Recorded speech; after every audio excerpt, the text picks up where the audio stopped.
Uma doutrina que tem a caridade como bússola. Uma filosofia que propõe a lei de causa e efeito como explicação para os males humanos. Uma ciência iluminada pela fé. Estamos falando do Espiritismo.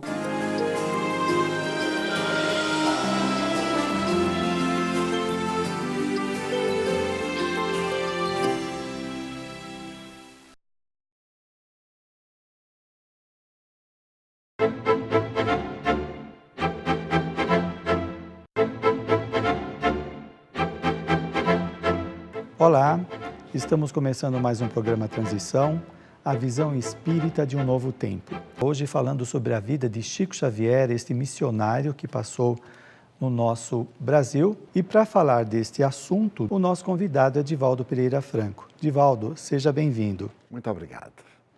Divaldo, Francisco de Paula Cândido, nascido em Pedro Leopoldo, Minas Gerais, 2/4/1910, conhecido popularmente como Chico Xavier.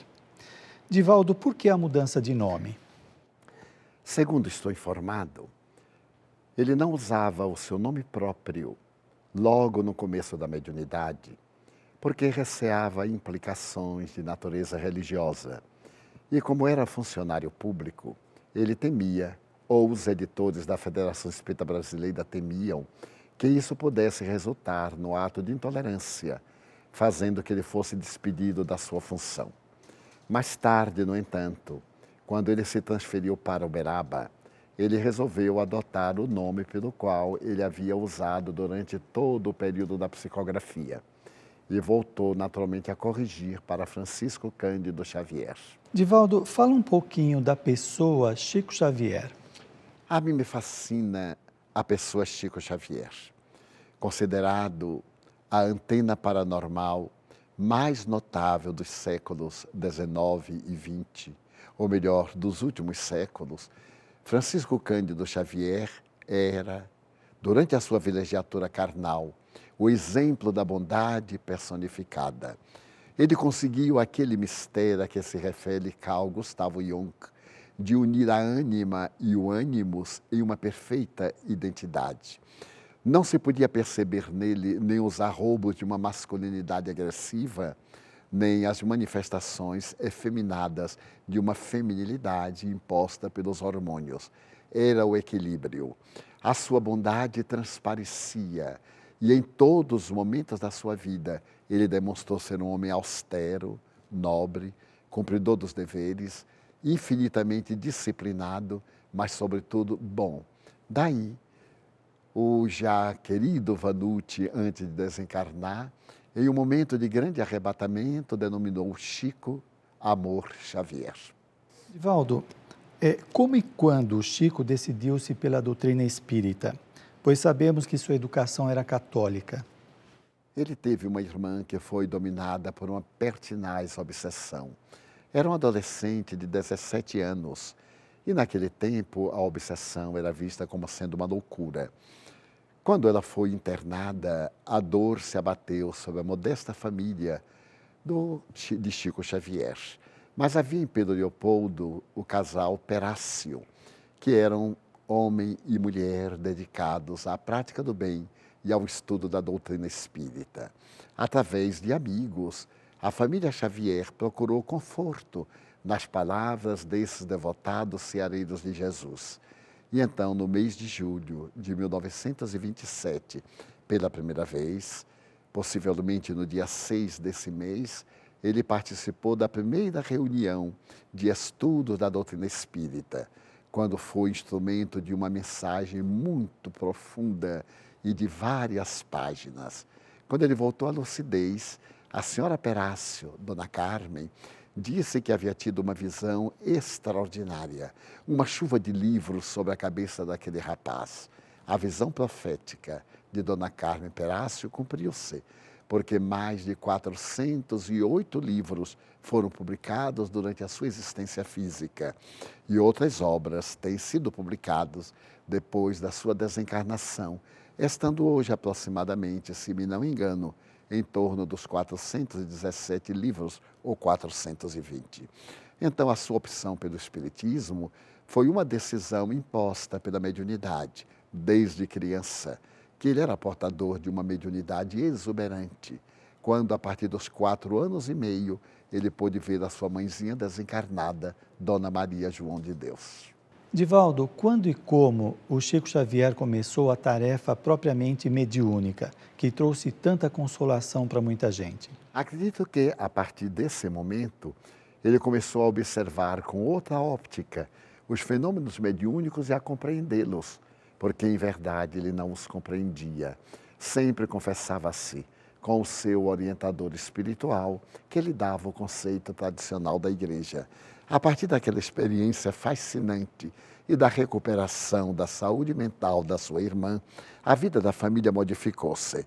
Mas penso que a partir de 1931, quando ele teve a visão de Emmanuel, convidando para o grande trabalho da disciplina e da dedicação total à causa do bem, através da doutrina espírita, é que ele realmente, afeiçoado à lavoura do Evangelho, entregou a sua existência, tornando-se um apóstolo da mediunidade. Divaldo, qual a importância de Chico Xavier na divulgação do Espiritismo no Brasil e no exterior? A mais relevante. Podemos dizer que o Espiritismo no Brasil teve 2 fases. Aquela que chega ao momento do pinga-fogo pela antiga rede de televisão Tupi e aquela que começa depois do pinga-fogo. Ali foi um divisor de águas. A presença do venerando médium na rede de televisão comoveu todo o país. Entrevistadores notáveis, portadores de profundos conhecimentos e variados, entrevistaram-no longamente, e as suas respostas ricas de sabedoria, sob a inspiração do seu guia espiritual Emmanuel, sensibilizaram a opinião pública, tornando-se essa entrevista um marco histórico. A partir dali, o Espiritismo passou a ganhar mais respeitabilidade pela figura honesta e digna desse trabalhador incansável de Jesus. É exatamente quando começa o grande correio do mais além e as mensagens dos desencarnados vêm trazer conforto às centenas de familiares que acorrem a Uberaba na expectativa de ter a certeza da sobrevivência do espírito ao fenômeno da morte. A partir de então, não somente a mediunidade de Chico Xavier, que havia passado por vários, inúmeros e constantes testes, sempre saindo vitoriosa pela sua pulcritude e legitimidade, passou agora a ser um verdadeiro conforto para todos que, nas memoráveis reuniões de segundas e sextas-feiras, estavam sempre ali para receber o pábulo da misericórdia divina através das cartas que vinham do além. Melhor dizendo, sextas-feiras e sábados, e às vezes a intimidade aos domingos pela manhã. Divaldo, você fala deste correio do mais além. Este trabalho que o Chico Xavier desenvolvia de atender muitas pessoas, tanto encarnados como desencarnados que buscavam seus familiares, a equipe espiritual que trabalhava com ele era muito grande? Sem a menor sombra de dúvida. Eram centenas de espíritos. Acredito que, mesmo milhares. No tempo das orientações espirituais, quando eram solicitadas consultas para problemas de saúde, sob a presidência do Dr.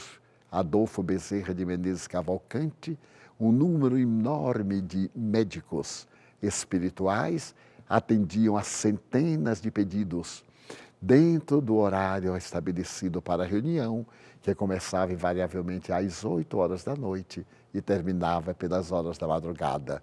Coroadas essas atividades com mensagens de poetas, de cronistas, com páginas de morredora beleza e também algumas de consolação espiritual para os assistentes que ali se aglomeravam. Divaldo, algo que intriga muitas pessoas é que o missionário Chico Xavier, que socorria tantas pessoas, passasse por doenças e dificuldades. Por que este missionário também passava por problemas que todos nós seres humanos passamos? Quando me recordo de Jesus, chego à conclusão de que era o testemunho de amor. Jesus, que não tinha qualquer débito, experimentou todos os desafios terrestres, a ingratidão, a perversidade, a perseguição contínua. A história não narra que ele tivesse qualquer doença, por ser um espírito puro, o mais perfeito que Deus nos ofereceu para servir-nos de guia e de modelo. Mas também quando me recordo de Francisco de Assis, que é a reencarnação do apóstolo João, o discípulo amado, eu noto que aqueles sofrimentos eram por amor. Chico Xavier deve ter pedido no mundo espiritual esta imensa gama de sofrimentos para nos ensinar a sofrer com resignação, com caridade e, sobretudo, com alegria. Divaldo, além dos 412 livros psicografados, qual a maior contribuição do Chico ao movimento espírita? O exemplo. Ele não apenas foi um médium, foi, sobretudo, o cristão autêntico. A sua vida pode ser considerada um evangelho de feitos. Tudo aquilo quanto ele escreveu, de que se fez intermediário, ele viveu na medida do possível. A renúncia, a abnegação, as horas intérminas de dedicação ao seu próximo, a caridade sem limites, o silêncio com que praticava a caridade, além das peregrinações que fazia em Pedro Leopoldo e mais tarde em Uberaba, ele realizava visitas especiais a doentes, a pessoas necessitadas, muitas vezes com 1 ou 2 amigos, para que ninguém soubesse.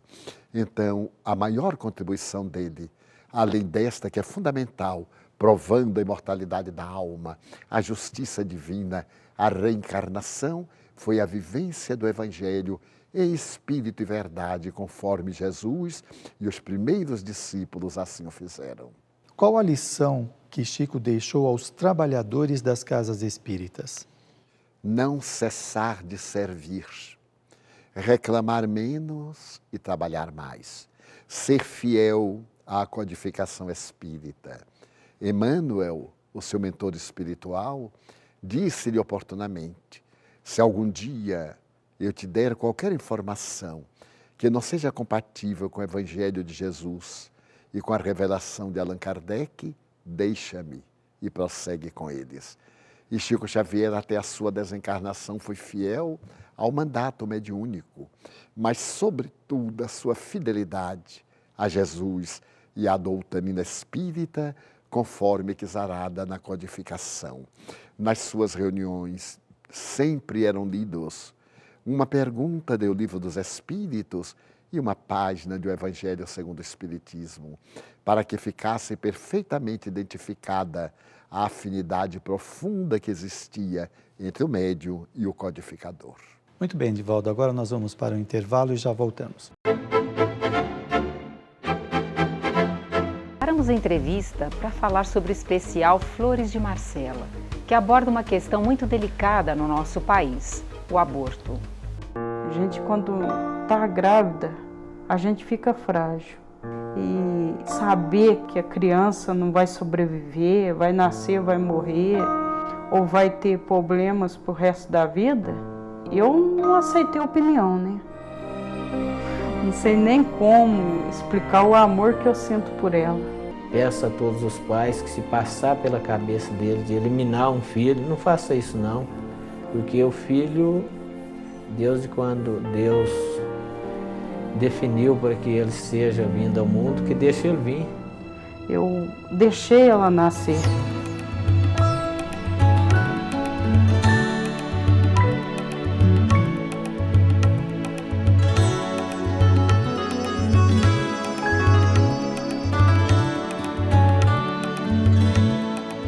É importante que você participe. Acesse o site brasilsemaborto.com.br.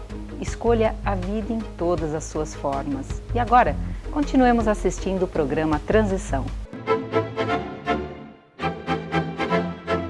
Muito bem, estamos de volta hoje falando sobre a vida de Chico Xavier, este missionário que passou no nosso Brasil. E quem está falando a respeito dele é Divaldo Pereira Franco. Divaldo, eu gostaria das suas considerações finais. Agradecemos a Jesus a honra de ter vivido no século em que o venerando apóstolo Chico Xavier desenvolveu a tarefa de ampliação da doutrina espírita para construir um mundo melhor. Agradecemos a todos vocês, esperamos que estas lições do nosso querido Chico seja um exemplo para você como para todos nós. Até a próxima vez.